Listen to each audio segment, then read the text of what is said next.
আর ইয়াতে উপস্থিত হ'ব পৰা আমাৰ হৰিশিংগাৰ সমষ্টিৰ MCLA সঞ্জয় স্বৰ্গীয়ানী ছাৰ আৰু লগতে প্ৰভু ইয়াত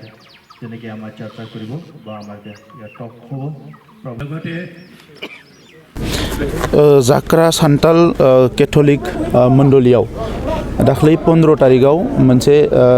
अर खामनाय जाथाय जालांदों आरो बेवहाय जि चार्च बे चार्चआ सेन्ट टेरेजा चार्चआ बेवहाय खामदों दा बेखौ लानानै पुलिसा बिजिरगासिनो दङ जे बेवहाय सोर इनभल्भ जानो हानाय सोर माबा मोनसे माबानो हानाय दा बेनि सायाव इनभेस्टिगेशना सोलिगासिनो दङ दा आंबो बेवहायनो बिथांमोननि दुखुनि समाव बाहागो लाफैदों आरो बेवहाय नुनानै गोसोआव आंबो दुखु मोनदों जोंहा बिसेसकय सिबियारिफ्रा जोबोद खस्थ' मोनदों आघात मोनदों गोसोआव दा नंखायनो दुखुनि समाव जों बयबो बिथांमोनजों गसंफैदों आरो बेबायदि जाथाया गेजेर गेजेर जायोब्लाबो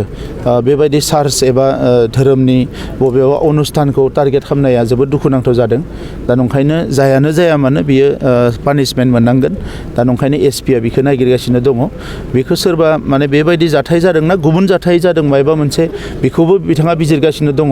बेवहाय माबायदि जादों दा नंखायनो बेखौ लानानै जोङो गुबुन साननांगौ गैया जों जिखिनिखौ बुजिदों दा बेनिखायनो जे बिथां रायजो राजाफ्रा लुबैनाय बायदियैनो चार्चखौ लुफामफिननांगौ दा बेखौ लानानै बिथांमोननि कमिटिजों आं गाबोनो सावरायनानै बिनि सायाव बेबस्था मोनसे लागोन आङो रायजो राजाखौ खावलायदों जाहाथे बयबो खौसेयै थायो आरो बेखौ लानानै गुबुन जाहाथे सानलायलाया बेखौनो आं खावलायदों आरो बेबायदि जाथाया दासिम जोङो बेबायदि जानायखौ नुवाखैमोन नाथाय बेवहाय जादों हिसाबै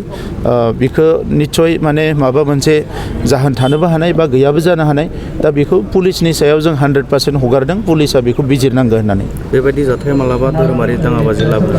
नागिरो बेबायदिसिम जानाय नङा बियो हमना ला बेबायदि एखमबा जों नुदों बहाबा मार्डार जादों बहाबा माबा जादों बेयो गोबां समावनो स्ट्रेटेजिक नङा सोरबा साननो रोङै सुबुङा मालाबा बेबायदि गोरोन्थि खामानिखौ मावो आरो माब्लाबा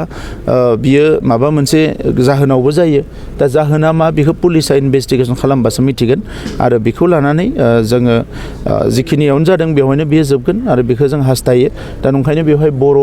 सान्थालि आदिबासि जिमान जनगोष्ठी दङ गासैबो ज' जाफैदों आङो बयखौबो खावलायदों जे जों बयबो खौसेयै थानांगो गोजोनै थानांगो आरो बिनि सायाव पुलिसनि सायाव हगारनांगो जे बियो जायानो जाया मानो पुलिसा बेखौ बरनगोन थेंक इउ